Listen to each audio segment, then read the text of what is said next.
వినయపు నమస్కారం. మీకు ఒక స్లైడ్ కనబడుతుంది చూడండి, అది రెండవ నమస్కారం. మొదటి నమస్కారములో మోకాలేసి 2 చేతులు నేలపై ఉంచటం.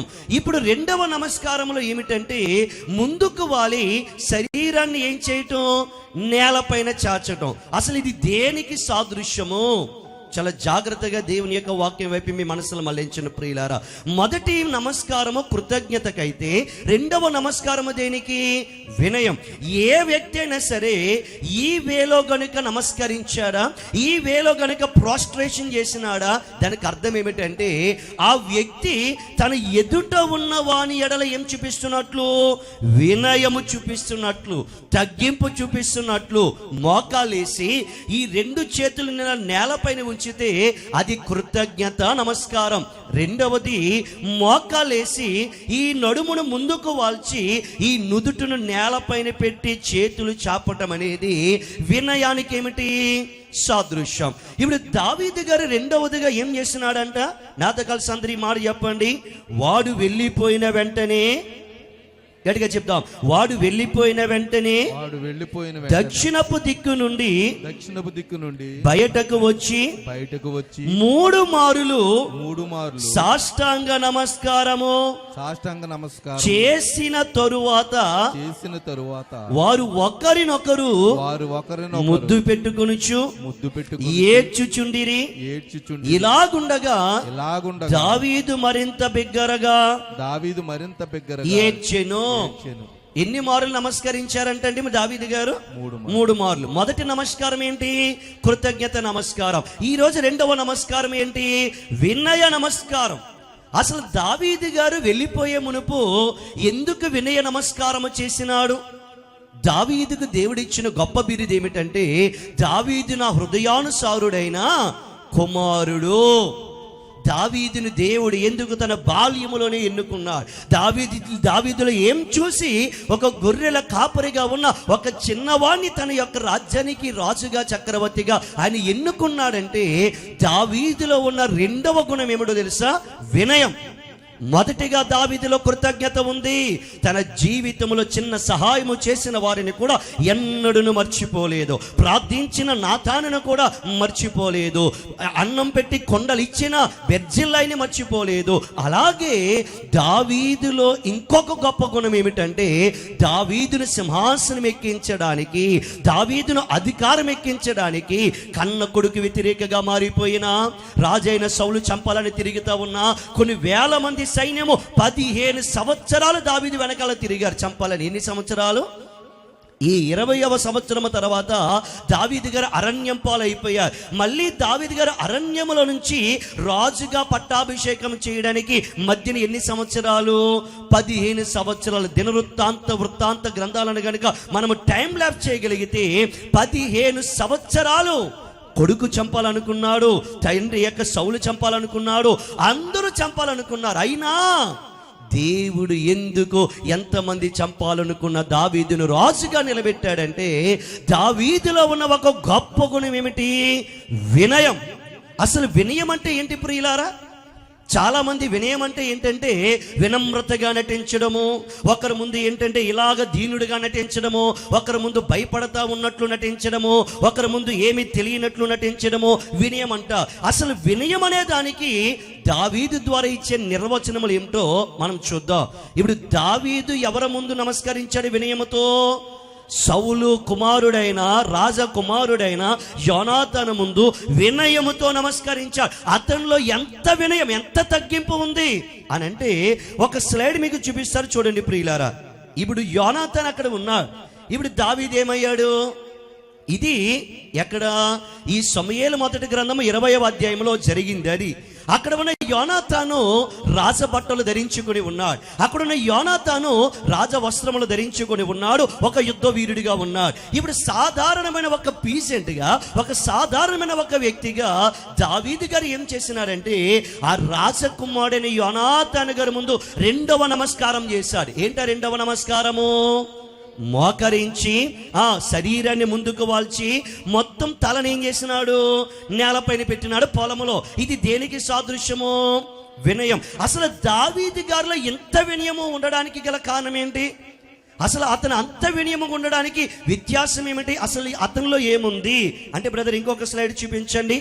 మొట్టమొదటిగా దావీదులో యోనాతాను కంటే హెచ్చించుకోవాలంటే మొట్టమొదటిగా ఏముందో తెలుసా? దావీదు ఎప్పుడైతే గొలియాతుని చంపేశాడో వెనకాలన్న జనం అన్నారంట, గ్రామస్తులు అన్నారంట, సౌలు వేల కొలదియు దావీదు 10,000 కొలదియు శత్రువులు హతము చేసెను అని దావీదు వెనకాల చూసారా, డప్పులు పట్టుకొని ఎంతో మంది దావీదును ఆర్భాటాలు చేశారు, దావీదు యొక్క గొప్పను ప్రకటించారు, దావీదు యొక్క ఖ్యాతిని ప్రకటించారు. ఒకసారి అలా చూడండి, యోనాతాను గారిని ఎవరైనా పొగిడారా? సౌలు ఏమో 1,000 కొలదియు, సౌలు కుమారుని యోనాతాను ఏమో 10,000 కొలదియు శత్రులను హతమార్చేను అని జనం ఎవరైనా యోనాతాను గారిని పొగిడారా? పొగలేదు. ఎవరిని పొగిడారు? దావీదు గారిని పొగిడారు. ఇప్పుడు రెండవది మనం చూడగలిగితే ఆయన ఒడిసెలతో ఏం చేసినాడు? గొలియాతు అనబడిన శూరుని చంపినాడు. 9 అడుగుల 9 అంగుళాలు ఎత్తు కలిగి ఉన్న వారిని, ఆజాను బాహుని, అతని స్వరము వింటేనే ఇశ్రాయేలీయులు భయపడుతున్న వారిని ఒక ఒడిసెలతో ఒక కర్రతో వెళ్ళి ఆ బలాజ్యుడైన గొలియాతుని ఏం చేసినాడు? 40 రోజులు ఎవ్వరు చంపని వాడిని చంపేశా. ఇప్పుడు యోనాతాను గారు గొలియాతు లాంటి శూరుని చంపినాడా? చెప్పండి, చంపలేదు. ఒకసారి ఇలా చూడండి, అసలు వినయం అంటే ఏమిటి? మొట్టమొదటిగా దావీదులో నుంచి మనం నేర్చుకోవాల్సిన వినయం అంటే ఏమిటంటే, ఎదుటివాడు మనకంటే తక్కువ వాడైనా, ఎదుటివాడు మనకంటే క్యాపబిలిటీస్లో కానీ, యొక్క స్కిల్స్లో కానీ, యొక్క ప్రవర్తనలో కానీ, చేష్టల్లో కానీ మనకంటే చిన్నవాడైనా కానీ ఎదుటివాణ్ణి ఎదుట తగ్గించుకొని దీనత్వము కలిగి ఉంటాం చూసారా, అది వినయం. జాగ్రత్తగా మీకు అర్థమయ్యేలా చెప్తున్నా. దావీదు గారు ఎవరిని చంపేశాడు? గొలియాతుని చంపేశా. యోనాతాను గారు చెప్పలేకపోయాడు, అక్కడే ఉన్నా. 2, దావీదు గారు 10,000 మంది శత్రువులను చంపాడని అందరూ ఏం చేశారు? దావీదు గారి వెనకాల జయోత్సవాలు ఆర్భాటాలు చేశా. యోనాతాను గారి వెనకాల జనం ఎవరు లేరు. ఇప్పుడు చూడండి, దావీదు గారికి ప్రజాదరణ ఉందా? యోనాతాను గారికి ప్రజాదరణ ఉందా? Very good. దావీదు గారిని ప్రజలు పొగిడారా? యోనాతాను గారిని ప్రజలు పొగిడారా? దావీదు గారు గొలియాతుని చంపినాడా? యోనాతాను గారు గొలియాతుని చంపినాడా? దావీదు గారే. ఇప్పుడు దావీదు గారు 1000 మంది 100 మంది ఫిలిస్తీన్ల 200 ముందోలను తెచ్చినాడా?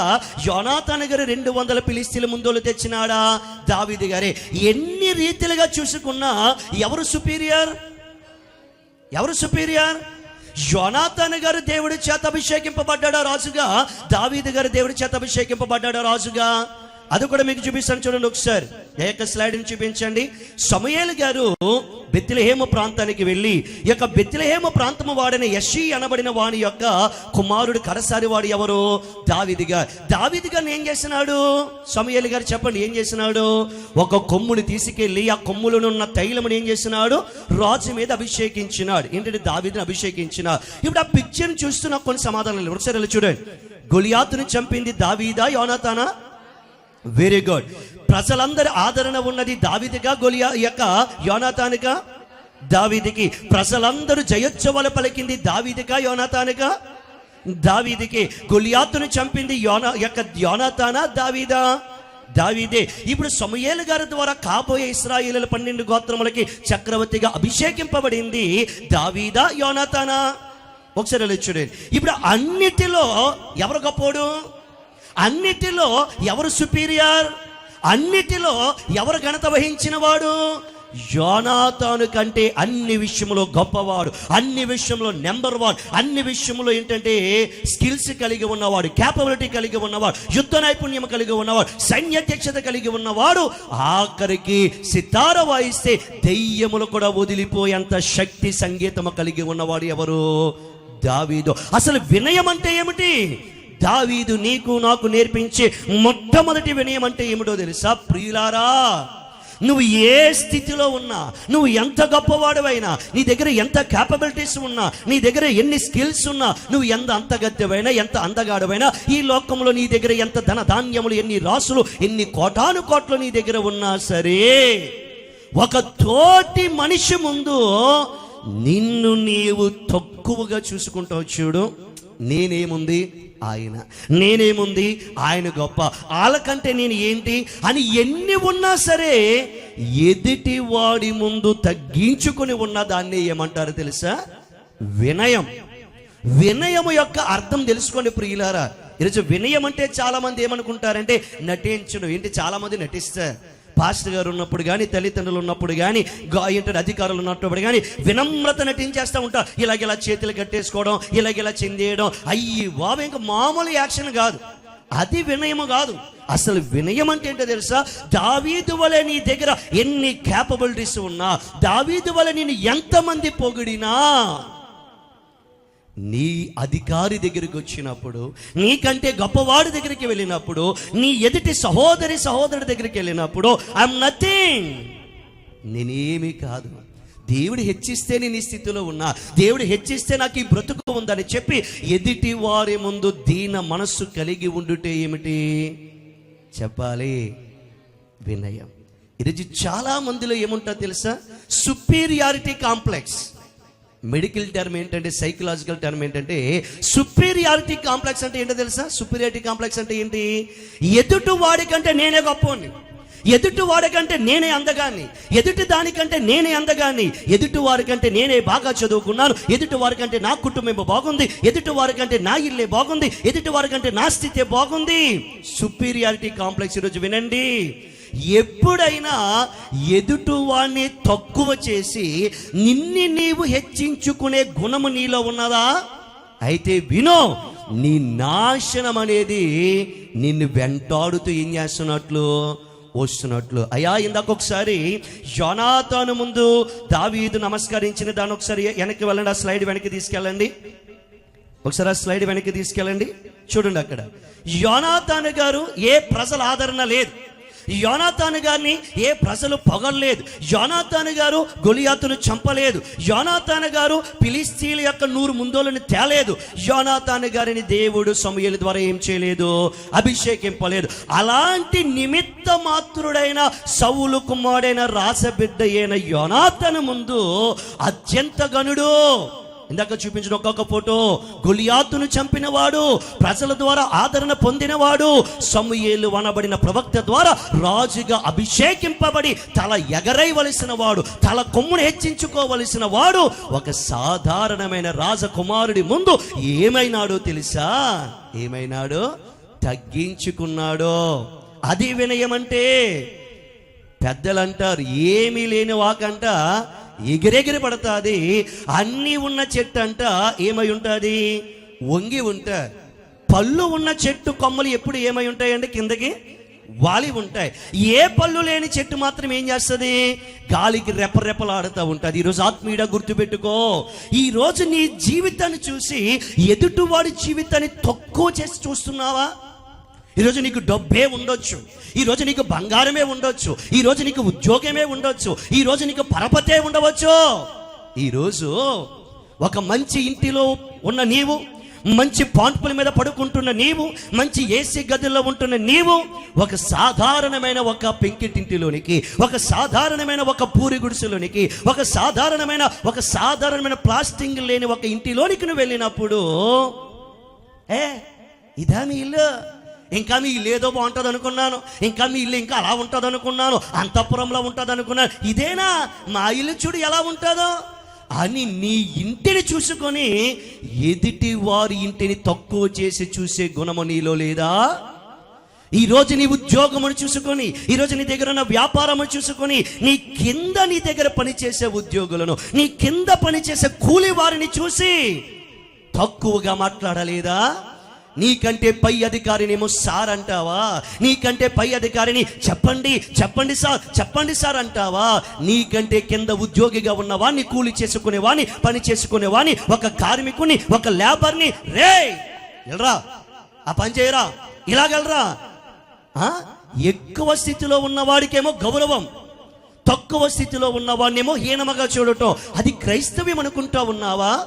యేసు ప్రభు దగ్గరికి చతుర్థధిపతులు వచ్చారు, యేసు ప్రభు దగ్గరికి శతాధిపతులు వచ్చారు, యేసు ప్రభు దగ్గరికి అడుక్కునేవారు, కుంటివారు, మోగవారు, చెవిటివారు, కుష్టి రోగము కలిగిన వారు వచ్చినా యేసయ్య తన దగ్గరికి వచ్చిన వారందరిపైన ఒకే ప్రేమ, ఒకే తగ్గింపు, ఒకే జాలిని చూపించింది నా యేసు జీవితం. దేవునికి స్తోత్రము కలుగును గాక.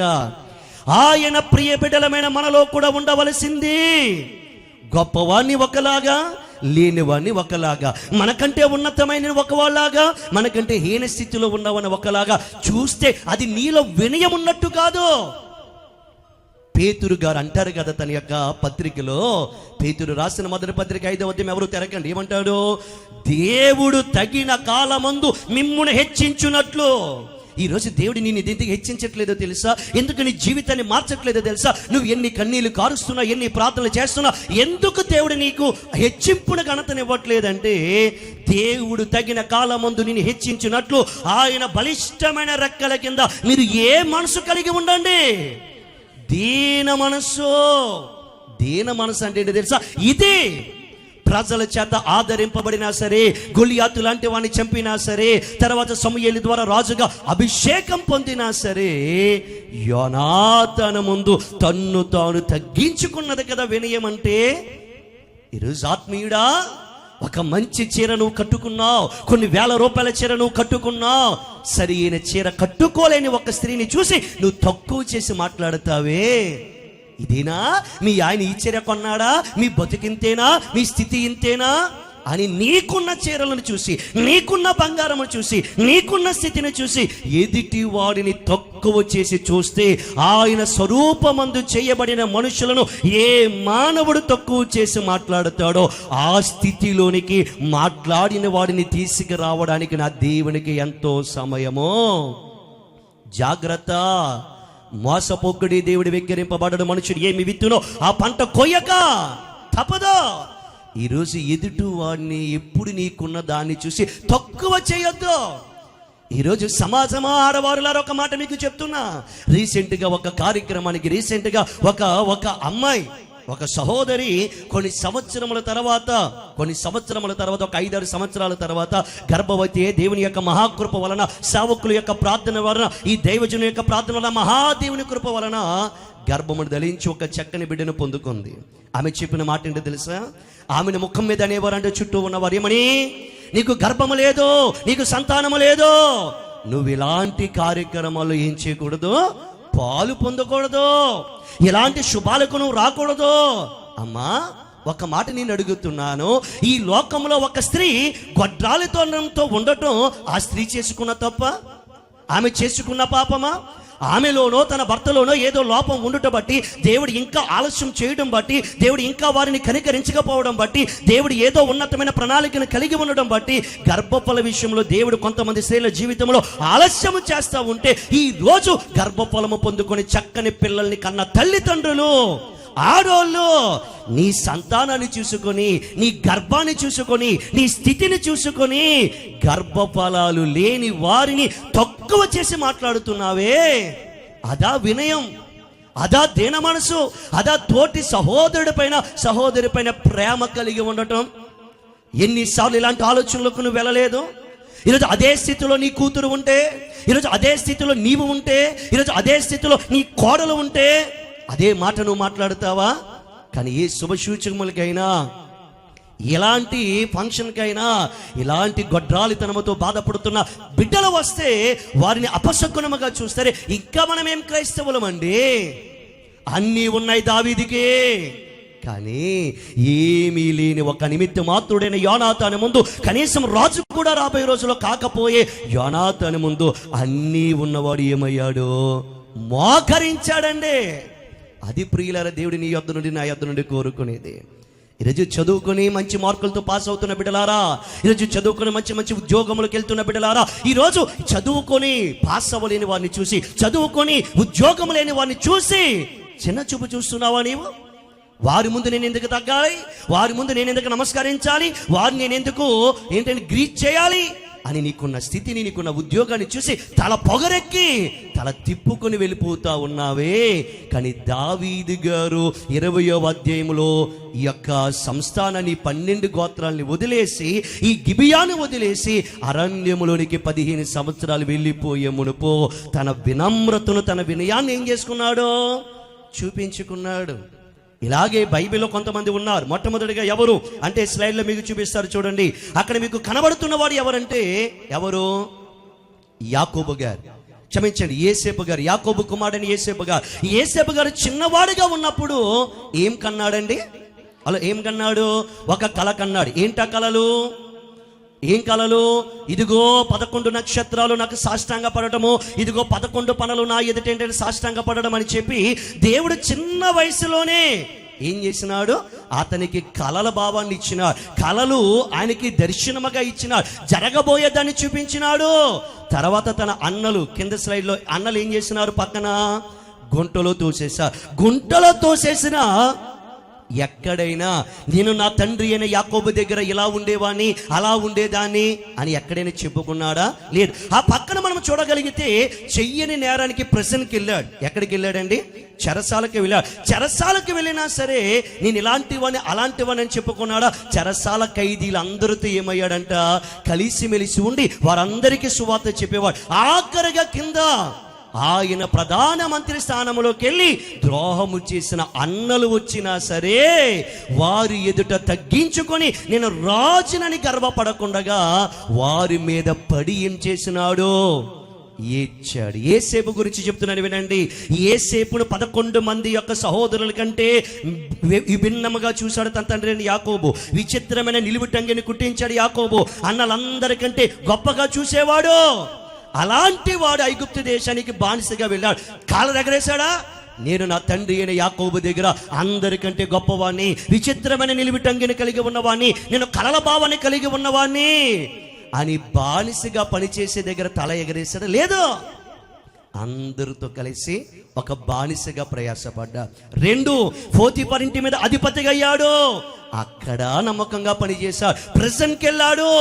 అక్కడ కూడా ఏంటంటే నేను ఇంతవరకు పోతీఫర్ ఇంటిలో రాజుగా ఉన్నవాడిని అహంభావము కలిగి ఉండకుండగా ఆ యొక్క ప్రెజెంట్లో ఉన్న అందరితో కలిశాడు. అందుకే దేవుడు అతను ఏం చేశాడు? రాజుగా. 2వ వ్యక్తిని మీకు చూపిస్తున్నాను. 2వ వ్యక్తి ఎవరో తెలుసా మీకు? మోషే గారు. వినయానికి 2వ 3వ వ్యక్తి ఎవరంటే ఉదాహరణగా మోషే గారు. మోషే గారు ఎవరు? 40 సంవత్సరాలు ఐగుప్తు దేశంలో రాజు బిడ్డగా ఉన్నవాడు, రాజకుమారికి బిడ్డగా ఉన్నవాడు, సకల విద్యను, సకల విధమైన జ్ఞానమును సంపాదించుకున్నవాడు. అలాంటి వాడు ఏమైనాడు? హెబ్రీయుడిని ఒక్కడు ఐగుప్తీయుడు కొట్టి చంపుతూ ఉంటే వాడిని చంపేస్తే 40 సంవత్సరాలు ఎక్కడికి వెళ్ళాడు? తన మామయ్యని ఇత్రో దగ్గర 3వ దాంట్లో మీరు చూడగలిగితే మామయ్యని ఇత్రో దగ్గర 40 సంవత్సరాలు ఏం చేశాడో? తన యొక్క మామ మందరం మేపాడు. నేను ఐగుప్తు రాజుని, నేను మందరం మేపడం ఏమిటి? నేను ఐగుప్తు రాజుని, నేను మా మామ దగ్గర ఉండడం ఏంటి అని అనుకోలేదు. తన మామయ్యన ఇత్రో ముందు తగ్గించుకొని ఆ మందరం మేపాడు. దేవుడు అతని పిలుచుకొని ఇశ్రాయేలుకి ఏం చేసినాడు? ఆయన నాయకుడిగా చేసిన 3వ వ్యక్తి మీకు చూపిస్తున్న తగ్గింపుల వినయములు ఎవరంటే ప్రభువైన యేసుక్రీస్తు వారు. ఎవరండి? యేసుక్రీస్తు వారు దైవ కుమారుడు. అలాంటి దైవ కుమారుడు ఏం చేస్తున్నాడు? బ్రతికి ఉండగా మొట్టమొదటిగా తన తండ్రి దగ్గర పని చేశాడు. 30 సంవత్సరాలు యేసు ప్రభు ఏం చేశాడని చాలా మంది అడుగుతా. ఈ 30 సంవత్సరాలు యేసు ప్రభు తన తండ్రి యొక్క కార్పెంటర్ పనిలో సహకరించా. నేను దేవుని కుమారునే, నేను ఈ పని చేయడం ఏంటి, నేను నా తండ్రి వడ్రంగి పనిలో ఉండడం ఏంటి అనుకోలేదు. 2వదిగా మన బుధవారమున ఒక తల్లి అంది నేను సేవకుని పాదములు కడగాలని ఆశ నాలో ఉన్నదని చెప్పి అది తగ్గింపుకు సాదృశ్యం. యేసు ప్రభు అంతటి వాడు ఏం చేసినాడు? నేను దైవ కుమారుని అనుకోకుండగా జాలరులు గలిలయ సముద్రమున వలలు వేసుకుని ఆ ఫిషరీ మ్యాన్స్ విద్య లేని పాముల యొక్క పాదాలు ఏం చేసినాడు? కడిగినాడు. నేను దైవ కుమారుని అనుకోకుండగా సిలువను మోసినాడు. అందుకే ఫిలిప్పీలకు రాసిన పత్రిక 2వ అధ్యాయం 9వ వచనంలో రాయబడి ఉంది కదా, ఆకాశమందును భూమి యందును భూమి కిందున్న నేల యందును ప్రతి మోకాలు ఒకరోజు ఆయన ముందు వంగబోతున్నాయి. దేవునికి స్తోత్రములు కలుగును గాక. ఈరోజు ఇప్పుడు మీకు చూపించిన వ్యక్తులందరూ ఎవరో తెలుసా? గొప్ప స్థానంలో ఉన్నవారు దావీదు వలే. కానీ వారందరూ తోటి మనుషుల ముందు ఏం చేసుకున్నారు? తగ్గించుకున్నారా లేదా చెప్పండి ఒక మాట. దావీదు గారు ఎవరి ముందు తగ్గించుకున్నారు? వెరీ గుడ్, యోనాతాను గారి ముందు. తర్వాత యేసేపు గారు ఎవరి ముందు తగ్గించుకున్నాడు? బానిసలందరితో కలిసి పనిచేసి తగ్గించుకున్నాడు. చెరసాలలో అందరితో కలిసి తగ్గించుకొని దేవుని సువార్తను చెప్పినాడు. మూడవదిగా ఎవరు? మోషే గారు. రాజకుమారుడుగా ఉన్నవాడు, సకల విద్యమైన ప్రావీణ్యత కలిగి ఉన్నవాడు. మందను మేపడంలో తగ్గించుకున్నాడు. 40 సంవత్సరాలు ప్రజలు నడిపించడంలో తగ్గించుకున్నాడు. యేసు ప్రభువు తగ్గించుకున్నాడు. అందుకే ఇప్పుడు చూపించిన నలుగురిని దేవుడు ఏమిక్కించాడో తెలుసా? సింహాసనం. ఆమె చెప్పండి గట్టిగా. దావీదుని ఎక్కించాడా లేదా సింహాసనం? దేవుడు ఎక్కించాడు. యేసేపుని దేవుడి సింహాసనం ఎక్కించాడా లేదా? ఎక్కించాడు. మూడవది, మోషేని దేవుడి సింహాసనం ఎక్కించాడా లేదా? ఎక్కించాడు. నాలుగవది, ప్రభువైన యేసుక్రీస్తు. ఈరోజు ప్రియులారా, ఒక చిన్న అభిషేకం మన మీద ఉంటే, రాజుగా 16వ అధ్యాయంలో సమూయేలు ద్వారా అభిషేకింపబడిన, అసలేడిసుదిలేని రాజుగా దావీదు సమూయేలు గారి ద్వారా అభిషేకింపబడిన ఆ తైలము యొక్క అభిషేక సువాసన తల మీద ఉన్నా అతడు ఏమయ్యాడు? మోకాలేసి వినయని చాటించుకున్నాడు. ఈరోజు చిన్న అభిషేకం, పాటలు పాడే అభిషేకం నీకుంటే, వాక్యము చెప్పే అభిషేకము నీలో ఉంటే, నడిపించే అభిషేకము నీలో ఉంటే, సంఘములో కొన్ని కార్యకలాపాలను చక్కబెట్టగలిగిన అభిషేకము నీలో ఉంటే, అబ్బే నాకంటే ఇంకెవ్వడు తోపు లేడు, నేనే పెద్ద తోపు, నేనే పెద్ద ఇది అని అతిశయపడతామే.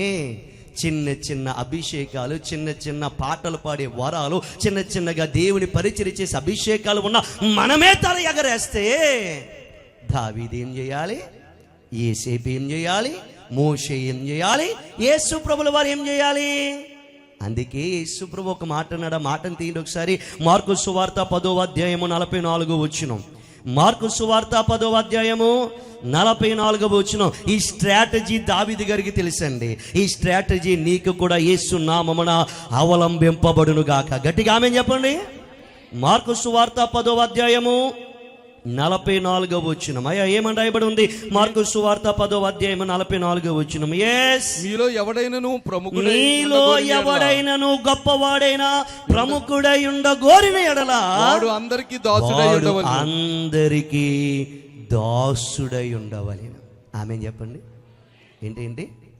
నీలో ఎవడైనా ప్రముఖుడు అవ్వాలనుకుంటున్నారా? యవన బిడ్డలారా, ఈరోజు యవన సహోదరి సహోదరులారా, ఈరోజు సంఘ పెద్దలారా, స్త్రీలారా, మీలో ఎవరైనా ప్రముఖులు అవ్వాలనుకుంటున్నారా? గొప్పవారు కావాలనుకుంటున్నారా? ఆధిపత్యములకు వెళ్ళాలనుకుంటున్నారా? ఏలే స్థితిలోకి వెళ్ళాలనుకుంటున్నారా? అయితే మీలో ఏముండాలి? అందరికీ మీరు ఏమవ్వాలి? నీకు నచ్చిన వాళ్ళకి అందరికీనా? అక్కడ ఏమనుంది? నాతో కలిసి మాట చెప్పండి. మీలో ఎవడైనను, గట్టిగా చెప్పాలా, మీలో ఎవడైనను ప్రముఖుడై ఉండగోరిన ఎడలా వాడు అందరికీ దాసుడై ఉండవాలి. ఎవరికి? మనకు నచ్చిన వాళ్ళకి దాసులం అయిపోతాం. మనం నచ్చిన వాళ్ళ ఇంట్లో ఏంటంటే దాసం చేసేస్తాం. మనము నచ్చిన ఇంట్లో ఏదైనా చేసేస్తాం. మన నచ్చిన వాళ్ళకి ఎంతైనా తగ్గించుకుంటాం, ఎంతైనా ఉంగిపోతాం, ఎంతైనా లొంగిపోతాం. కానీ నీలో గొప్పవాడు కావాలనుకునే వాడిలో ఉండవలసిన గుణం ఏమిటి? అందరికీ మీరేమవ్వాలి? దాసులయ్యే వినయము నీలో ఉండాలి. దావీదు దాసుడయ్యాడు. ఏమయ్యాడు? అక్కడ రాయబడి అనమాట. ఏమయ్యాడు? అందుకే ప్రముఖుడయ్యాడు. యేసేపు దాసుడయ్యాడు. ఏమయ్యాడు? ప్రముఖుడయ్యాడు. మోషే దాసుడయ్యాడు, ప్రముఖుడయ్యాడు. యేసు ప్రభుల వారు దాసులయ్యారు. ఏమయ్యారు?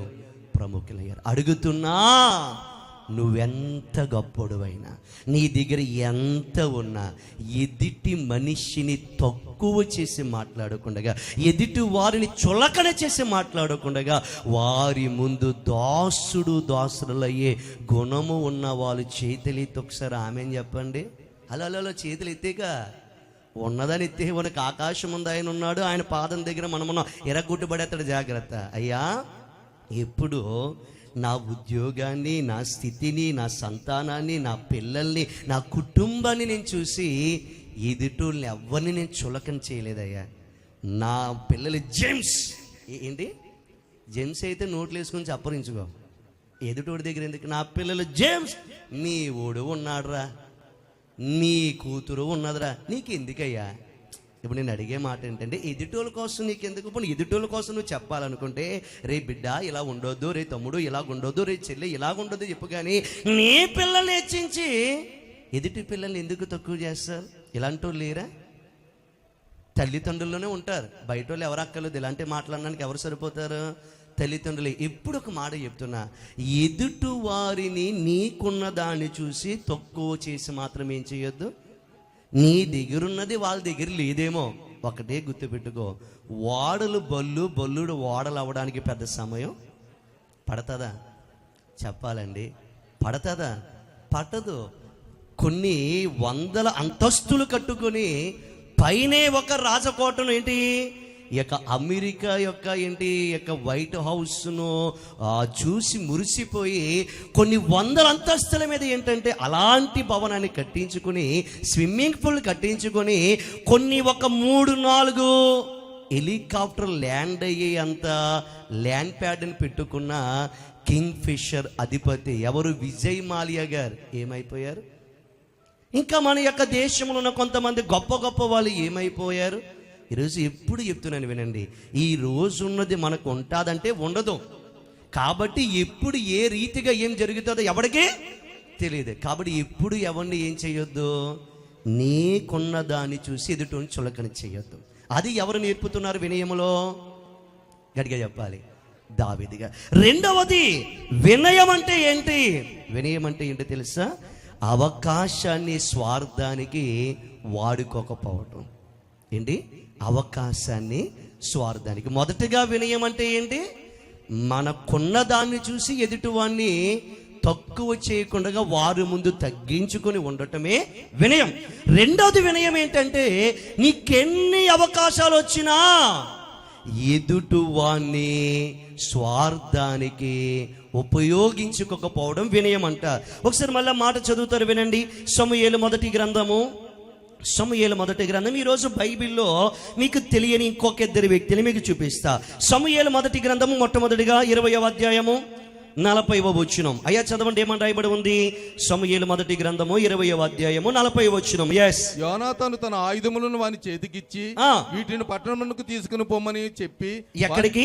యోనాతాను తన ఆయుధములను వాని చేతికిచ్చి వీటిని పట్టణములోనికి తీసుకొని పొమ్మని చెప్పి పంపివేసి వాడు వెళ్ళిపోయిన వెంటనే దావీదు దక్షిణపు దిక్కు నుండి బయటకు వచ్చి 3 మార్లు సాష్టాంగ నమస్కారం చేసిన తరువాత వారు ఒకరినొకరు ఎన్ని మార్లు ఎప్పుడు నమస్కారం చేశాడంట? ఒకసారి చూడండి 40వ వచనంలో ఉంది. యోనాతాను గారంట మొత్తం ఆయుధాలన్నీ ఏం చేశాడు? నాతో కలిసి మాట అందరు చెప్పండి కొద్ది గట్టిగా. యోనాతాను తన ఆయుధములను వాని చేతికిచ్చి వీటిని పట్టణముకు తీసుకొని పొమ్మని చెప్పి వాని పంపివేసెను. ఇప్పుడు ఒక మాట అందరూ చూడండి ఒకసారి. యోనాతాను గారి చేతిలో ఆయుధాలు ఉన్నాయా? బాబు ఇందాక ఏంటంటే దావీదు గారు మోకరించిందని ఒకసారి త్వరగా ఓపించి చూపించావా? ఇప్పుడు యోనాతాను గారి దగ్గర ఏ ఆయుధాలైనా ఉన్నాయా? లేవు. చెప్పాలండి, అసలు దేంతో వచ్చాడు ఆయన? ఆయుధాలతో వచ్చాడు. ఏ ఆయుధము? ఏ రాజుకైనా ఈ పక్కన ఏముంటుంది? ఖడ్గము ఉంటుంది. తర్వాత చేతిలో ఏం పట్టుకొని వచ్చాడంట? విల్లు పట్టుకొచ్చాడు, అంబులు పట్టుకొచ్చాడు, అన్ని పట్టుకొచ్చాడు. ఇప్పుడు ఇవన్నీ ఆ బాలుడికి ఇచ్చేసి పట్టణంలోకి తీసుకుపోమన్నాడంట. ఇప్పుడు యోనాతాను గారి దగ్గర ఆయుధాలు ఏవైనా ఉన్నాయా? ఇప్పుడు దావీదు గారు యోనాతాను ఏసేయాలంటే ఏసేయగలడా? ఏసేయలేడా? ఏసేయడం అంటే ఏంటి? ఇప్పుడు యోనాతాను గాని దావీదు చంపేయాలంటే చంపేయగలడా లేదా? ఎందుకు? థ్రెట్. ఒకవేళ నేను రాజు కాకపోతే ఎవరు రాజు అయిపోతారో? దేవుడు ఎప్పుడో 16వ అధ్యాయంలో మాట ఇచ్చాడు. 16వ అధ్యాయం నుంచి 20వ అధ్యాయంకి వచ్చేసావు. అప్పటికే కొన్ని సంవత్సరాలు గతించిపోయినాయి. ఇప్పటికీ నేను రాజు కాలేదు కానీ పారిపోతా ఉన్నాను. ఇప్పటికీ నన్ను సౌలు చంపాలనుకుంటున్నాడు. ఇంకా సౌలు నన్ను బ్రతకనివ్వడు. ఈడు కనుక బతుకుంటే ఎవరు? ఈ యోనాతాను కూడా నాకు సాయం చేసినాడు బతుకుంటే, ఒకవేళ నేను రాజు అవ్వకపోతే ఎవరు రాజు అయిపోతాడో? ఈడు రాజు అయిపోతాడని ఆయుధాలు చేతులు లేవు, ఏ ఖడ్గము చేతులు లేదు, ఏ విల్లు చేతులు లేదు. దావీదు చంపాలనుకుంటే చంపేయగలడా లేదా? చంపేయగలడు. అతన్ని భూమి మీద నుంచి తొలగించాలంటే తొలగించగలడా లేదా? తొలగించగలడు. కానీ అవకాశం ఉన్నా సరే అవకాశం ఉన్నా సరే యోనాతానుని దావీదేమి చేయలేదు. ఇప్పుడు ఇంకొక మాట చెప్తున్నాను అవకాశం కోసం. ఇప్పుడు అక్కడ బాలుడు ఉన్నాడా చూడడానికి? చెప్పండి, లేడు. అక్కడ రాజరికపు యొక్క చట్టం ఏమిటి? ఏ రాజకుమారుడైనా బయటకు వస్తే, ఏ రాజ కుటుంబీకులు బయటకు వస్తే సామాన్య ప్రజల వారి ముందు ఎన్నిసార్లు నమస్కరించాలి? 3 సార్లు. 3 సార్లు నమస్కరించకపోతే అది ఏమిటి? రాజద్రోహము, రాజశిక్ష. ఇప్పుడు దావీదు గారు నమస్కరించకపోతే అడిగేవాడు ఎవడైనా ఉన్నాడా? అయ్యో, దావీదు గారు యోనాతాను ముందు నమస్కరించలేదు, 3 మార్లు నమస్కరించలేదు అని ఎవరైనా వెళ్ళి రాజులకు చెప్తారా? ఎవ్వరూ లేరు. అవకాశము ఉంది. మోకరించకపోయినా, నమస్కరించకపోయినా అడిగేవాడు ఎవడూ లేడు. అవకాశం ఉంది. యోనాతాను చేతిలో ఏ ఆయుధము లేదు చంపడానికి. అయినా ఆయన ఎదుట వినయముతో మోకరించటం ఏం నేర్పిందో తెలుసా? అవకాశమున్నా అవకాశాన్ని ఏం చేయలేదు, స్వార్థానికి వాడుకోలేదో. ఇప్పుడు మనం చూస్తూ ఉంటాం, యోనాతాను గారు ఒంటరిగా ఉన్నాడు. యోనాతాను గారి చేతిలో ఆయుధాలు లేవు. ఇప్పుడు యోనాతాను గారు మెడ మీద కత్తి పెట్టి, ఎవరో దావీదు గారు యోనాతాను గారి మెడ మీద కత్తి పెట్టి సౌలుకు వర్తమానం పంపించి, నీ కొడుకుని కిడ్నాప్ చేసేసాను, నీ కొడుకుని చంపేస్తాను, నువ్వు నాకు రాజ కుర్చీని ఇస్తావా ఇవ్వా అని అంటే, ఎంత తండ్రి అయినా యోనాతాన్ని తిట్టిన వాడైనా కొడుకు చచ్చిపోతానని ఏం చేస్తాడు? సౌలు కరుగుతాడు కదా. అలాగ బ్లాక్మెయిల్ చేశాడు. అవకాశం ఉన్నా అమ్మ మీరు అర్థం చేసుకోండి, థీమ్ని అర్థం చేసుకోండి. అక్కడ మోకరించకపోయినా చూసిన వాడు లేడు. అవకాశం ఉంది మోకరించకపోవడానికి. 2, అక్కడ యోనాతాను చంపేసినా చంపకపోయినా అవకాశం ఉంది, కానీ చంపలేదు. 3వదిగా అతను అడ్డు పెట్టుకొని రాజ్యాన్ని సంపాదించవచ్చు, కుర్చీని సంపాదించవచ్చు, కానీ వచ్చిన అవకాశాన్ని స్వార్థానికి వాడుకున్నాడా? ఈరోజు చాలా మంది లోకంలో చేసేది ఏంటో తెలుసా? కొంతమంది అమాయకత్వాన్ని, కొంతమంది యొక్క నిస్వార్థత్వాన్ని, కొంతమంది యొక్క ఏంటంటే తెలియని తనాన్ని స్వార్థానికి వాడుకుంటారు. జాగ్రత్త సుమా. దావీదు గారు కళ్ళ ముందు యోనాతాను ఏమీ లేనివాడుగా ఉన్నా, దావీదు యోనాతాను ముందు ఎవ్వరు చూడడానికి లేకపోయినా అవకాశాన్ని స్వార్థానికి ఉపయోగించుకోలేదు. అది వినయమంటే. ఎవరు చూస్తే ఏంటి, చూడకపోతే ఏంటి, నీతిగా నేను చేయవలసిన పని నేను చేయాలని మోకాలు వేశారు. ఈరోజు సాధారణముగా చాలా మంది ఏం చేస్తారు? కింద వారి యొక్క కష్టాన్ని దొంగిలిస్తారు. కింద ఉన్నవాడు పని చేస్తే ఆ ప్రయోజనాన్ని, ఆ కష్టాన్ని వీళ్ళ అకౌంట్లో వేసుకుంటా, నేను చేశాను, నేను చెందాను. ఎదుటివాడి అమాయకత్వాన్ని కొంతమంది వాడుకుంటా ఉంటారు. బైబిల్లో ఇలా చేసిన వాళ్ళు కొంతమందిని మీకు చూపిస్తా. పరిశుద్ధ గ్రంథము నుండి రాజుల 2వ గ్రంథము 15వ అధ్యాయము 25వ వచనం ఒకసారి తెరవండి. రాజుల 2వ గ్రంథము 15వ అధ్యాయము, రాజుల 2వ గ్రంథము 15వ అధ్యాయము 23 నుంచి చదువుతారు, మీకు అర్థమైతే. అది చూడండి ఏమని రాయబడి ఉంది. యూదా రాజైన అమజ్యా ఏలుబడిలో, అజర్యా ఏలుబడిలో 50 సంవత్సరములు త్వరగా మెనహేము కుమారుడైన పెకహియా, అందరూ చెప్పండి ఏం పేరు? రాజు పేరు పెకహియా. షోమ్రోనులో ఇశ్రాయేలును ఏలన ఆరంభించెను. 2 సంవత్సరములు ఏలెను. ఇతడును ఇశ్రాయేలు వారిని పాపం చేయుటకు కారకుడు నెబాతు కుమారుడైన యెరోబాము చేసిన పాపములను విడవక అనుసరించుచు యెహోవా దృష్టికి చెడుతనమును జరిగించెను. ఇతని క్రింద అధిపతియు రెబల్యా కుమారుడైన పెకాహు కుట్ర చేసి తన ఎత్తునున్న గిలాదీయులైన 59 మంది అర్గాతుతోను అరిహేనుతోను కలుసుకుని షోమ్రోనులోనున్న రాజనగర అంతఃపురమందు అతన్ని చంపి పెకహియా కుమారుగా రాజాయేను.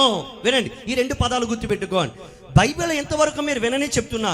పెకహియా రాజు పేరేమిటి? పెకహియా. ఇప్పుడు చంపిన వాడి పేరు ఏమిటి? పెకాహు. చెప్పండి, రాజు పేరేమిటి? పెకహియా. చంపినోడి పేరేంటి? పెకాహు. పెకాహు. ఈ పెకహియా ఎవరంటే రాజు. ఇప్పుడు మీకు స్లైడ్ చూపిస్తారు, మీకు అర్థమైతే. మొట్టమొదటిగా చూడండి, అక్కడ సింహాసనం మీద కూర్చున్న వాడు ఎవరో తెలుసా? పెకహియా. అందరూ చెప్పండి ఎవరు? గట్టిగా చెప్పాలి. పెకహియా.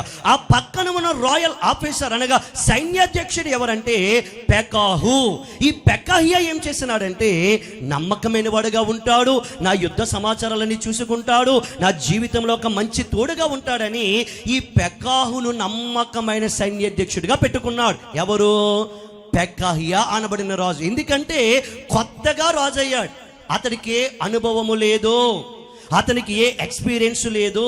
అలాంటి పెకహును సైన్యాధ్యక్షుడిగా పెట్టుకుంటేనంట ఆ సీక్రెట్ కాన్స్పిరసీ ఆ పక్కన ఉన్నది ఏంటో తెలుసా?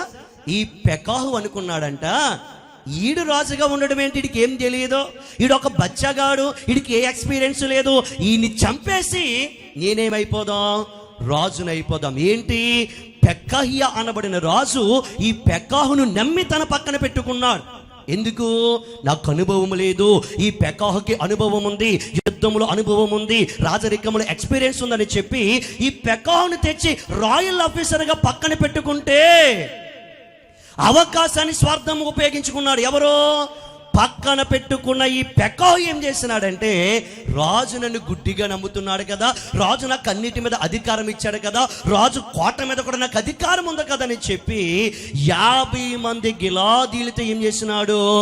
కుట్ర పన్నినాడు. సీక్రెట్ కాన్స్పిరసీ చేసి 50 మందిని తీసుకొచ్చి రాజుని ఏం చేశాడా? కింద 3వ స్లైడ్లో 3వ భాగంలో చంపేసి ఇప్పుడు పెకహియాకు బదులుగా ఎవరు రాజు అయ్యారు? పెకాహు రాజు అయ్యాడు. ఇప్పుడు వినండి, వినయమాది వినయమా? ఇప్పుడు చాలా మంది కుక్కను వినయానికి సాదృశ్యంగా చూపిస్తా. కుక్కకున్న వినయం కూడా కుక్కకున్న ఏంటంటే ఈ యొక్క ఇది కూడా మనుషులకి లేదనంట. అసలు వినయం అంటే ఏమిటి? ఆ పెకాహును నమ్మి పక్కన పెట్టుకున్నాడు. పక్కన పెట్టుకొని నాకు అనుభవం లేదురా, నేను కొత్తగా రాజునయ్యానురా, నీకు అనుభవం ఉంది కాబట్టి నాకు సహాయం చేయరంటే అవకాశాన్ని స్వార్థానికి ఉపయోగించుకున్నాడు. వీడికి ఏమీ తెలియదు. ఈయన్ని పక్కగా తప్పించేసి రాజ్యానికి ఎవరు రాజు అయిపోవాలి? నేను రాజు అయిపోవాలని అవకాశాన్ని స్వార్థానికి ఉపయోగించుకున్నాడు. ఈరోజు ఇలాంటి వారు ఎంతమంది లేరు క్రైస్తవ్యములో? స్వార్థపరులు ఎంతమంది లేరు? మనుషులను స్వార్థానికి వాడుకునే వారు ఎంతమంది లేరు? పెకహియా ఒక అమాయకుడికి ఏం తెలియదు, ఏం తెలియక ఈ పెకహు అన్నప్పుడు వాడిని మనసు తెలియక, హృదయం తెలియక, హృదయ తలంపులు తెలియక, చెడు ఆలోచనలు తెలియక తెచ్చుకొని రాయల్ ఆఫీసర్గా పెట్టుకున్నాడు, తన పక్కనే పెట్టుకున్నాడు. అయ్యో, నా మీద ఇంత నమ్మకం పెట్టుకున్నాడే, నన్ను రాయల్ ఆఫీసర్గా చేసినాడే, కాబట్టి నన్ను ఈ స్థితిలో నిలబెట్టిన వాడికి నేను వినయము కలిగి ఉండాలి అని అనుకున్నాడా? లేదు. వచ్చిన అవకాశాన్ని స్వార్థానికి ఉపయోగించుకొని పెకహియాని ఏం చేశాడు? చంపేశాడు. ఇప్పుడు అడుగుతున్నా, దావీదు పెకహియాను చంపిన పెకహియాను చంపినట్లుగా దావీదు యోనాతాను చంపలేడా? చెప్పాలి. కానీ దావీదు యోనాతాను ముందు ఏమయ్యాడు? వినయముతో అవకాశమున్నా స్వార్థాన్ని అవకాశానికి ఉపయోగించలేదు. ఈరోజు ఇక్కడ ఉన్న ఆత్మీయులారా, ఈరోజు నిన్ను నమ్మి ఎవరైనా నీ వెనకాల వస్తున్నారా? నిన్ను నమ్మి ఎవరైనా నీ దగ్గర పని చేస్తున్నారా? నిన్ను నమ్మి ఎవరైనా నీ దగ్గర ఉద్యోగం చేస్తున్నారా? నిన్ను నమ్మి ఎవరైనా నీ దగ్గర కూలీగానో ఒక పనివాడుగానో పని చేస్తున్నారా? దయతో వారి అమాయకత్వాన్ని స్వార్థానికి ఉపయోగించావా? దేవుడు బరిలోకి దిగితే జాగ్రత్త, నీ బ్రతుకు బజారు పాలైపోద్దని సేవకుడిగా హెచ్చరిస్తున్నా. ఎప్పుడు ఎదుటివాణ్ణి అమాయకత్వాన్ని, ఎదుటివాణ్ణి స్వార్థం కోసం ఉపయోగించుకోకండి. ఈరోజు మనుషులందరూ ఏంటి తెలుసా? స్వార్థానికి ఉపయోగించుకుంటారండి. నమ్మిన వారిని వంచిస్తారు, నమ్మిన వారిని ఏంటంటే మోసము చేస్తారు. అది గొప్ప అనుకుంటున్నావు, అది నీకు ఆశీర్వాదము కాదు. పోనీ మోసము చేసి అమాయకుడైన ఏమీ తెలియని పెకహును హతమార్చి రాజైన ఈ పెకహు ఏమన్నా ఉన్నాడా అంటే 30వ వచనంలో ఉంది. ఏమని? 2వ రాజుల గ్రంథము 15వ అధ్యాయము 30వ వచనం ఏమని రాయబడి ఉంది? అప్పుడు ఏలా కుమారుడైన హోషేయ ఇశ్రాయేల్ రాజును రెమల్యా కుమారుడైన పెకహు మీద కుట్ర చేసి, ఏంటండి ముందు ఎవరు కుట్ర చేశాడు? ఈ పెకహు గాడు కుట్ర చేసి పెకహియాని చంపేశాడు. 50 మందిని వేసుకొని. ఇప్పుడు ఎవరు కుట్ర చేశాడంట? అప్పుడు యాలా కుమారుడైన హోషియా ఇశ్రాయేలీయుల రాజును ఎమల్యా కుమారుడైన పెకాహు మీద కుట్ర చేసి అతని మీద పడి అతన్ని చంపి యూదా రాజైన ఉజ్జియా కుమారుడైన యోతాము ఏలుబడిలో 20 సంవత్సరమున అతనికి మారుగా రాజాడు. విత్తింది కోసాడా లేదా? అమ్మా ప్రేమతో చెప్తున్నా, నీ దగ్గరున్న ఎవ్వరి అమాయకత్వాన్ని వాడుకోకు. ఎప్పుడు చెప్తున్నా, ఇక్కడ ఉద్యోగం చేసే వాళ్ళు ఉన్నారు, ఈ సంఘంలో వ్యాపారం చేసుకునే వారు ఉన్నారు, ఈ సంఘంలో ఎదుటి వారిని ఏంటంటే పోషించే స్థితిలో, పని ఇచ్చే స్థితిలో ఉన్నవారు చాలా మంది ఉన్నారు. ఎప్పుడు నీ కిందున్నవాడి యొక్క అమాయకత్వాన్ని, నీ కిందున్నవాడు ఏంటంటే అవకాశం వచ్చినా ఏంటి ఈజీగా ఎదుటిని మోసం చేయగలం. అమాయకుల్ని ఏమీ లేనని మోసం చేసి ధనము కొద్ది పక్కన పెట్టేయడమో, జీతాలు కొద్ది పక్కన పెట్టేయడమో, వారికి ఇవ్వాల్సినవి వారికి చేయాల్సినవి చేయకుండా, వీడికి ఏం తెలియదురా, ఎంత ఇచ్చినా ఏం తెలియదురా, వీడికి ఏం తెలుసురా, వీడికి ఏం తెలియదురా అని చెప్పి గనుక ఎదుటి వారి మీద కుట్ర చేయాలనుకుంటే, ఎదుటి వారిని నీ స్వార్థానికి ఉపయోగించుకోవాలనుకుంటే బరిలోకి ఎవరు దిగుతారు? రాజై పట్టుమని కొన్ని ఏళ్ళు కూడా ఏలకుండగా ఈ యొక్క ఎవరు పెకాహు చేసిన కుట్రే ఇంకొకడు దేవుడు ద్వారా చేసేలా దేవుడు చేశాడు. జాగ్రత్త సుమా. వినయం అంటే ఏంటి? అవకాశం వచ్చిన అవకాశాన్ని దావీదు ఏం చేయలేదు. నీ చేతికి అవకాశం వస్తుంది, లేనోడు డబ్బు నీ చేతికిలోకి తీసుకోవడం, లేని పేదవాడు డబ్బు నీకు రావటం, నీకు అవకాశం వస్తుంది. అస్సలొద్దు. ఎదుటివాడి యొక్క స్థితిని మన స్వలాభం కోసం ఏం చేయకూడదు, వాడుకోకూడదు. అలా బైబిల్లో ఇంకొకడు ఉన్నాడు. ఎవరో తెలుసా? పరిశుద్ధ గ్రంథము నుండి రాజుల 2వ గ్రంథము అదే 13వ అధ్యాయము. రాజుల 2వ గ్రంథము 13వ అధ్యాయము ఒకసారి తెరిద్దామా? పరిశుద్ధ లేఖన వాక్య భాగం క్షమించండి, 8వ అధ్యాయం. రాజుల 2వ గ్రంథము 8వ అధ్యాయము 7 వచ్చిన భాగం. ఇది కూడా మీకు తెలియదు, మీకు నేర్పిస్తా ఉన్నా. ఎలీషా దమస్కునకు వచ్చాను. ఆ కాలమున సిరియా రాజైన బెన్హాదదు రోగి అయ్యుండి దైవజనుడైన అతడు ఇక్కడికి వచ్చి ఉన్నాడని తెలుసుకుని హజాయేలును పిలిచి, నీవు ఒక కానుకను చేత పట్టుకొని దైవజనుని అతను ఎదుర్కొనబోయి, ఈ రోగము పోయి నేను బ్రతుకుదునా లేదా అని అతని ద్వారా యెహోవా యొద్ద విచారణ చేయమని ఆజ్ఞ ఇచ్చి పంపించాను.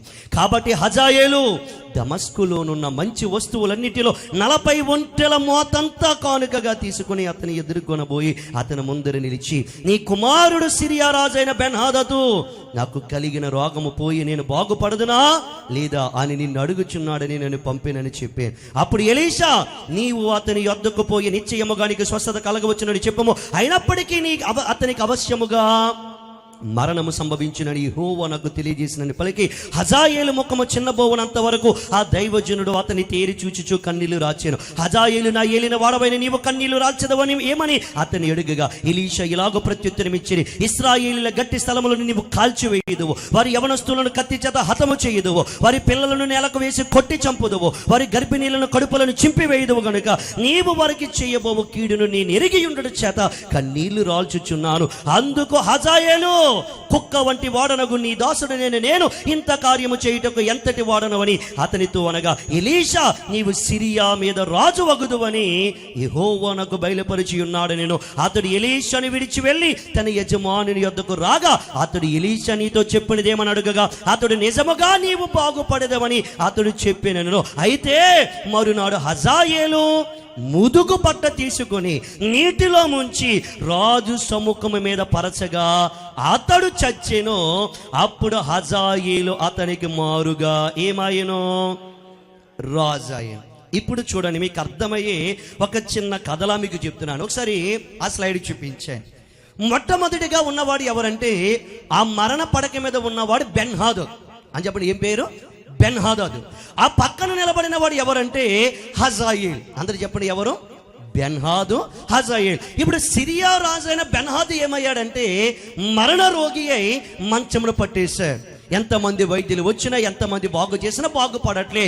అప్పుడు తన సైన్యాధ్యక్షుడు నమ్మిన వాడైనా ఎవరిని? హజాయేలుని పిలిచి, నాయనా, ఈ ఊర్లో ఎలీషా అనబడిన సేవకుడు ఉన్నాడు కదా, సిరియాకిని ఎలీషాకున్న సంబంధం ఏమిటి? సిరియా సైన్యాధ్యక్షుడైన నయమాను యొక్క కుష్టు రోగాన్ని బాగు చేసింది ఎవరు? చెప్పాలి, ఎలీషా గారు. సిరియా సైన్యానికి అంధత్వము కలిగించి తీసుకెళ్లిన వాడు ఎవరు? ఎలీషా గారు. సిరియా ప్రజలకి ఎలీషా ఎంత గొప్పవాడో తెలుసు. అందుకే ఎలీషా గారు సిరియా ప్రాంతానికి ఏదో పరిచర్య నిమిత్తం వచ్చాడని తెలిసి ఇప్పుడు తన సైన్యాధ్యక్షుడైన ఎవరిని, హజాయేలుని పిలిచి, హజాయేలు, మన ఊరికి దైవజనుడు వచ్చాడు కదా, ఎలీషా ప్రవక్త వచ్చాడు కదా, నయమాన్ను బాగు చేసిన వాడు వచ్చాడు కదా, ఆ ఎలీషా గారి దగ్గరికి వెళ్ళి నేను బతుకుతానా చచ్చిపోతానా, ఈ రోగము తగ్గుతాదా తగ్గదా అని వెళ్ళవయ్యా అని పంపించా. సిరియా రాజు కమాండ్ చేస్తే ఎలీషా ఎక్కడికి రావాలి?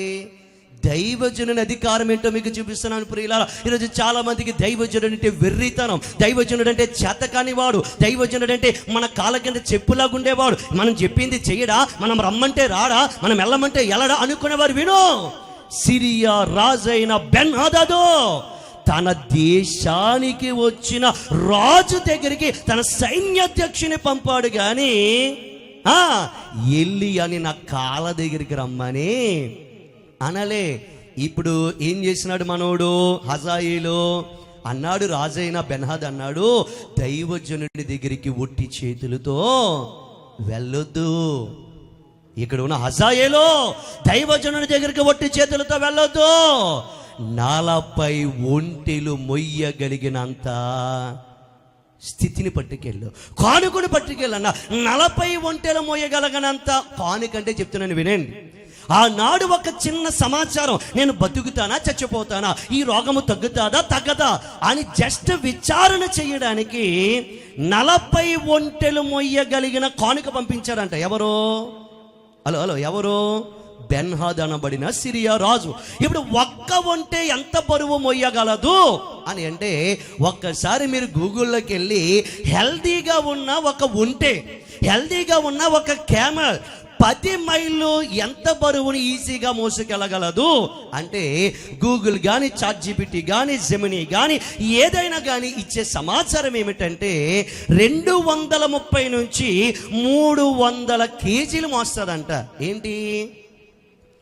ఒక్క ఉంటే 10 కిలోమీటర్లు వెళ్ళాలంటే 10 కిలోమీటర్లు ఈజీగా, జస్ట్ ఈజీగా 230 నుంచి 300 కేజీలు మోస్తుందంట. ఇప్పుడు బెన్హదదు యొక్క ఈ రాజ్యానికి ఎలీషా గారు ఉన్న ప్రాంతానికి ఎంత దూరము అని అంటే 700 మీటర్లు. ఎన్ని మీటర్ల దూరంలో ఉన్నాడు? 700 మీటర్లో ఉన్న ఈ ఎలీషా గారి దగ్గరికి ఈ యొక్క హజాయేలు అనబడిన సైన్యాధ్యక్షుని పంపించాడు. ఎన్ని ఒంటెలు? 40 ఒంటెలు. పోనీ 300 తీసేయండి, 230 తీసేయండి, ఒక్కొక్క ఒంటికి 200 కేజీలు వేద్దాం. ఎన్ని? ఒక్కొక్క ఒంటికి 200 కేజీలు వేస్తే 2 ఇంటూ ఎన్ని? 40. అంటే ఎన్ని కేజీలు? 8,000 కేజీల బంగారము. తర్వాత ఈ విండో తెలియదు కానీ 8 టన్నులు మోయగలిగిన కానుకను పంపించి నేను చస్తానో బతుకుతాను, ఈ రోగం పోతుందో పోదో తెలుసుకో అని అంటే ఏం చేసినాడు హజాయేలు గారు? చూడండి, వెళ్ళాడు. రెండవదిగా ఎలీషా గారి దగ్గరికి వెళ్ళి అంతా చెప్తే ఎలీషా గారు అన్నారు, నీ రాజు యజమానుడు బతుకుతాడు కానీ వెంటనే చచ్చిపోతాడు అన్నాడు. ఏమన్నారు చూడమ్మా, ఆ మాటలో ఉన్న మర్మం చూడండి ఒకసారి. 10వ వచనం. అప్పుడు ఎలీషా, నీవు అతని యొద్దకు పోయి నిశ్చయముగా నీకు స్వస్థత కలగవచ్చునని చెప్పుము, అయినప్పటికీ అతనికి అవశ్యముగా మరణం వస్తా. ఏంటి మాటకు అర్థం ఏంటి? నువ్వు బాగుపడతావు కానీ వెంటనే ఏమైపోతావు? చచ్చిపోతావు. అంటే దానికి అర్థం ఏంటో తెలుసా? రోగంలో నుంచి నీకు స్వస్థత కలుగుతుంది కానీ వెంటనే నీ పక్కన ఉన్నవాడు ఏం చేస్తాడు, ఏ చేస్తాడని చెప్పడంలో అంతర్యం. అది ఈయనకి అర్థం కాలేదు, వాళ్ళకి అర్థం కాలేదు, ఎలీషా గారికి అర్థమయ్యేది. ఇప్పుడు ఎలీషా గారి యొక్క హజాయేలుని చూసి ఏడుస్తున్నాడంట. అడిగాడంట హజాయేలు, అయ్యా దైవజనుడా, ఎందుకు నువ్వు ఏడుస్తున్నావయ్యా అని అంటే, హజాయేలు రాబోయే రోజుల్లో కడుపుతో ఉన్న వారి కడుపును చీలిస్తావు, ఈ పట్టణమును తగలబెట్టేస్తావు, నాశనము చేసి పడేస్తావు, నువ్వు క్రూరుడైన రాజుగా మారిపోతావు అంటే ఆడెంత నటించాడు తెలుసా? అది వినయం కాదు. ఆడెంత నటించాడు చూడండి ఒకసారి 13లో. అందుకు హజాయేలు, చదవండి ఏమన్నది త్వరగా. హజాయేలు, కుక్క వంటి వాడు నీ దాసుడునైన నేను ఇంత కార్యము చేయుటకు ఎంతటి వాడును అని అతనితో అనగా, ఎంతటి వాడనని నేను అతనితో అనగా, ఎలీషా నీవు సిరియా దేశము మీద రాజు వగుదువని యెహోవా నాకు బయలుపరిచాడు. ఒకసారి వినండి. ఏంటి? ఆల్రెడీ ఈడి వృత్తాంతం అంతా ఎవరికి తెలుసు? ఇది జాగ్రత్తగా వినండి. బెన్హాదు మంచం పట్టేశాడు. ఈడు ఎప్పుడు చచ్చిపోతాడో అప్పుడు రాజు అయిపోదామని ఎవడు ఆలోచనలో ఉన్నాడు చెప్పండి. అక్కడ రాయబడి ఉన్నాడు. హజాయేలు అనబడిన సైన్యాధ్యక్షుడు ఏంటంటే అవకాశం కొరకు ఎదురు చూస్తున్నా. ఇప్పుడు అది అంతా ఎవరికి తెలిసిపోయింది? ఆ కింద ఎలీషా గారికి తెలిసిపోయి ఏడుస్తున్నాడు. అయ్యో నా ప్రజలకి ఇంత కీడి చేస్తాను చెప్పేశాడు. నువ్వు ఇలా చేయబోతున్నావు, నువ్వు రాజు అవుతావంటే ఆడి వినయం చూసారా? ఏమన్నాడు? నేను కుక్కలా అంటున్నాయా, నేను రాజు అవడం ఏంటయ్యా, నేను చంపేయడం ఏంటయ్యా అంటే, లేదో నువ్వు రాజు అవుతావు అని అనేటప్పటికీ వీడికి అర్థమైపోయింది హజాయేలుకి. ఏమని? స్వస్థపడతాడు కానీ మళ్ళీ చచ్చిపోతాడు అంటే ఏమర్థమైపోయింది? నా రాజైన బెన్హాదుకున్న ఈ రోగం ఏమైపోద్ది? తగ్గిపోద్ది. అది తగ్గిపోయాడంటే మళ్ళీ ఏమైపోతాడు? రాజు అయిపోతాడు. ఇప్పుడు ఈ అవకాశాన్ని నేను ఏం చేయాలి? సినిమా తీసేవచ్చండి. బెన్హాదు హజాయేలు మీద ఒక సినిమా తీయొచ్చు. ఎవరికైనా ప్రొడక్టివిటీ కనుక ఆలోచన ఉంటే, ఎవరికైనా యొక్క గ్రాఫిక్స్లో కానీ ఎవరికైనా కానీ ఇందులో కనుక ఏదైనా ఆలోచన ఉంటే ఒక సినిమా తీయండి. ఇక్కడ క్రైస్తవ పరంగా దైవపరంగా. బెన్హాదు మంచం మీద ఉంటేనంట మనోడికి బెసలేలకు అర్థమైపోయింది, క్షమించండి ఈ యొక్క హజాయేలుకి అర్థమైపోయింది. అప్పుడు మనోడు ఏం చేశాడు? రాత్రికి రాత్రి ఒక ముతక గుడ్డ తెచ్చి ఆ ముతక గుడ్డ నీటిలో ముంచేసి మంచం మీద రోగగ్రస్తుడై పడిపోయి ఉన్న ఆ రాజు దగ్గరికి వచ్చి ముక్కు మీద పెట్టి ఏం చేశాడంటే చంపేసి ఆ బెన్హాదుకు ప్రతిగా ఎవరు రాజు అయ్యారు చెప్పాలి? హజాయేలు. వచ్చిన అవకాశాన్ని స్వార్థానికి వాడుకున్నాడు. ఎవరు? గట్టిగా చెప్పాలి. రాజు నమ్మి ఈ యొక్క హజాయేలుని పక్కన పెట్టుకున్నాడు. రాజు నమ్మి హజాయేలుని ఎలీషా దగ్గరికి పంపించాడు. నమ్మినా తిరిగి వచ్చాక రాజు అడిగాడు, బెన్హాదు యొక్క హజాయేలు, ఎలీషా ఏమన్నాడు అంటే, నువ్వు మరవవంటాయా, నువ్వు బతుకుతావంటాయా అని అబద్ధమాడి స్వస్థత కలిగితే మళ్ళీ ఎక్కడ రాజు స్థానంలోకి వెళ్ళిపోతాడని బెన్హాదును అవకాశాన్ని చూసి స్వార్థముతో తడిగుడ్డ పెట్టి ఏం చేశాడు? చంపేశాడు. ఈరోజు ప్రియులారా ఒక మాట మిమ్మల్ని అడుగుతున్నా, ఇలాంటి వారు లేరా? ఆ పైన దావీదు గారు కూర్చున్నారు చూసారా? 16వ అధ్యాయంలో సమూయేలు గారి ద్వారా దావీదు అభిషేకం పొందాడు. ఈ 20వ అధ్యాయంలో ప్రాంతాన్ని రాజ్యాన్ని వదిలేసి అడవుల పాలైపోతున్నాడు. ఈ యొక్క హజాయేలులా సౌలును చంపాలంటే చంపలేడా? ఎన్నిసార్లు రాలేదు సౌలుని చంపడానికి అవకాశం? ఒక గుహలో సౌలు యొక్క సైన్యము నిద్రిస్తున్నప్పటికీ పక్కనున్న వారు అంటున్నారు, ఇదిగో నీ శత్రువు ఇల్లు ఇప్పుడు నిద్రపోతున్నాడు, సౌలు వెళ్ళి చంపే అంటే దావీదు వినయం చెప్తున్నా, దావీదు తగ్గింపు చెప్తున్నా, దేవుని చేత అభిషేకింపబడిన వాని మీద నేను చెయ్యి వెయ్యను, దేవునికి మహిమ కలుగును గాక, చెయ్యి కూడా వెయ్యనివ్వను. అవకాశం వచ్చిన అవకాశాన్ని స్వార్థానికి వాడుకోలేదు. సౌలుకి అల్లుడుగా ఉన్నా సరే, సౌలు పక్కనే ఉన్నా సరే, సౌలుకి దెయ్యం పట్టినా సరే బాగు చేశాడు తప్ప అవకాశాన్ని స్వార్థానికి వాడుకోలేదు. ఈరోజు ప్రియులారా, నీ పక్కన కూడా ఈరోజు లోకం ఎలా తయారైంది? మొన్నే న్యూస్లో చూసాం కదా, కూతురికి ఉద్యోగం రావాలని జాబులో ఉన్న తండ్రిని చంపేసిందంట కూతురు. ఎవరిని? తండ్రి ఒక గవర్నమెంట్ ఎంప్లాయ్. ఇప్పుడు తండ్రి బ్రతికుండగా జాబ్ ఎవరికి రాదు? చెప్పరేంటండి? పిల్లలకు రాదు. ఇప్పుడు ఆ కూతురు ఏం చేసిందంటే చదువు సంధ్య ఏమీ లేదు, ఈ జీవితంలో ఏమీ సాధించలేదు, ఇంకా నా బతుకంతా ఎక్కడో దిక్కకి వెళ్ళిపోవాలి, నాకు ఉద్యోగం రావాలంటే ఒకే ఒక దారి ఏంటి? మా నాన్న చంపాడు. అవకాశం. తండ్రి కూతుర్ని చంపుతుందని ఎక్కడ అనుకుంది? రీసెంట్గా ఒక 3-4 నెలల క్రితం ఎక్కడో న్యూస్లో మనం చదివాం. భర్త అప్పుడే ఏదో పాలసీ కట్టాడంట, 2-3 కోట్ల పాలసీ కట్టాడంట. నేను చచ్చిపోతే ఈ డబ్బంతా ఎవరికి రావాలని బినామీ పెట్టాడంట. వాళ్ళ ఆవిడ పేరు పెట్టాడంట. వాళ్ళ ఆవిడి ఒక వారానికి అలా ఆయన ఏం చేసింది, చంపేసింది. దేనికోసం? ఈరోజు లోకం ఎలా ఉందో తెలుసా? స్వార్థం. మన క్షేమము కొరకు, మన సుఖము కొరకు, మన స్థితి కొరకు ఎదుటి వాడి యొక్క స్థితిని స్వార్థానికి వాడుకుంటున్నాం. ఈరోజు ఇలాంటి స్వార్థమైన ప్రేమలు లేవా? ఈరోజు యవన బిడ్డలారా ప్రేమతో చెప్తున్నా, ఈరోజు ప్రేమలన్నీ శరీర కోరికలు తీర్చుకోవడానికే ప్రేమలు. ఈరోజు ప్రేమ అంటే నువ్వేదో మురిసిపోతా ఉన్నా, నీకొక ఏంటి ఈ యొక్క ఫేర్వెల్ డే రోజునో లేకపోతే ఈ యొక్క వ్యాలంటైన్స్ డే రోజునో ఒక పావురం తెచ్చి ఇచ్చినప్పుడు, ఒక టెడ్డీ బేర్ ఇచ్చినప్పుడు, ఒక లవ్ యొక్క క్వశ్చన్ నీకు ఇచ్చినప్పుడు, అయ్య బాబోయ్ నేను అంటే ఎంత ప్రేమ, అది ఇది అనుకోవద్దు. ఈరోజు మగవాళ్ళని ఆడవాళ్ళకి ఒకటే చెప్పేది, ఈరోజు ప్రేమల్లో స్వార్థం ఉంది.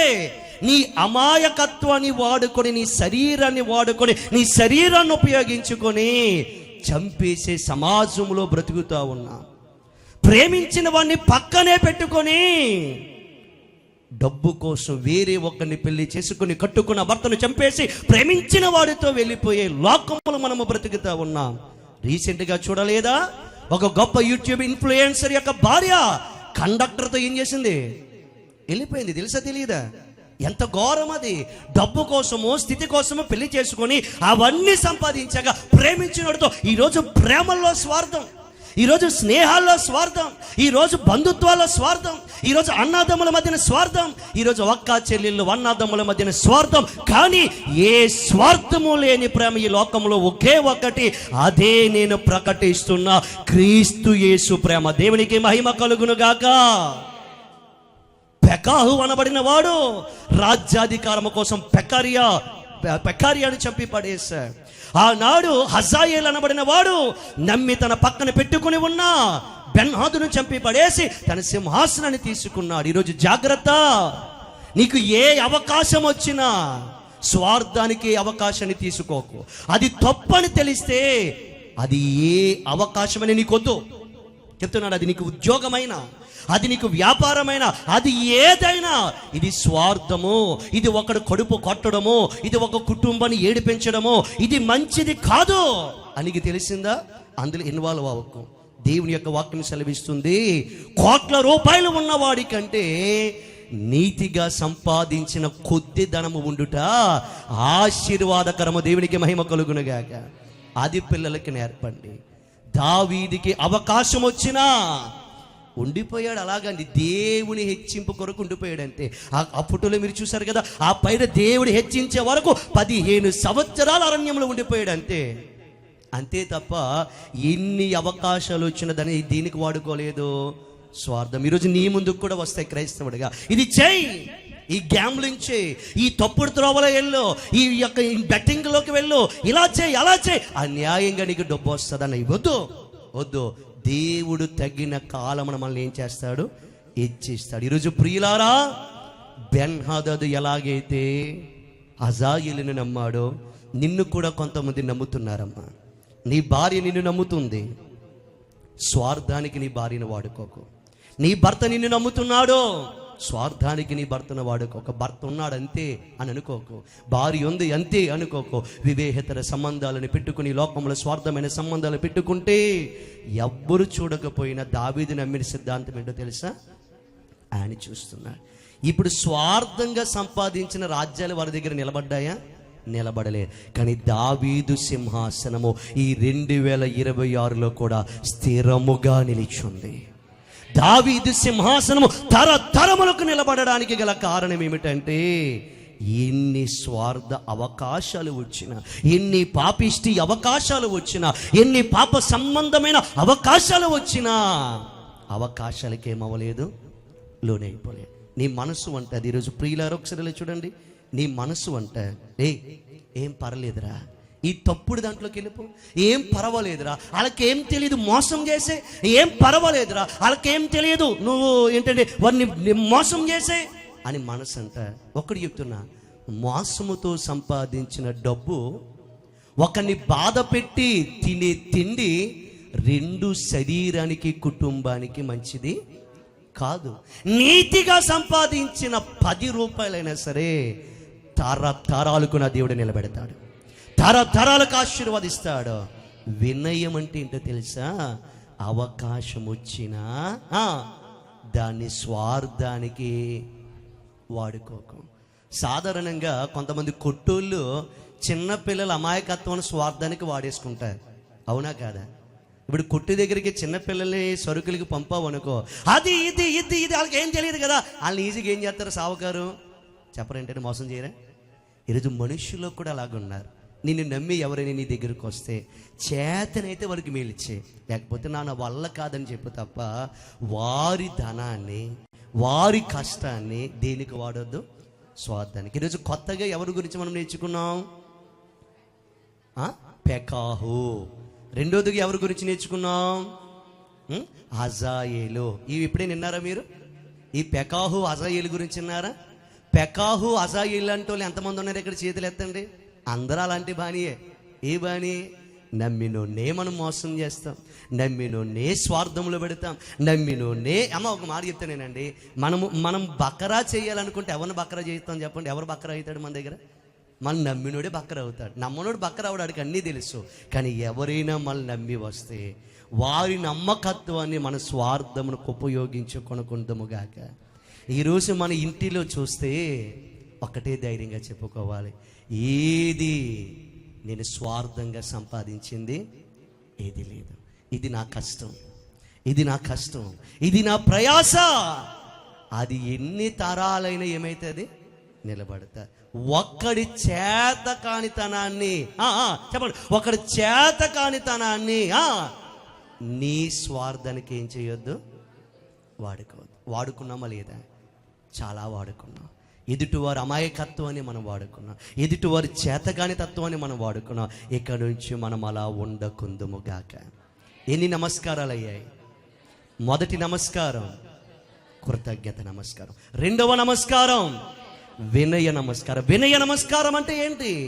మనం ఎంత గొప్పవారమైనా మనకంటే చిన్నవారి ఎదుట కూడా తగ్గించుకోవటమే వినయం. రెండవదిగా మన ఎదుట చేతకాని వారు ఉన్నా, ఏమి తెలియని వారు ఉన్నా, అమాయకులు ఉన్నా, ఆ అమాయకత్వాన్ని, ఆ అవకాశాన్ని మన స్వార్థానికి ఏం చేయకపోవడం, ఉపయోగించుకోకపోవడం ఏంటి? వినయం. ఈ వినయములో మనము సాగిపోవుదుముగాక.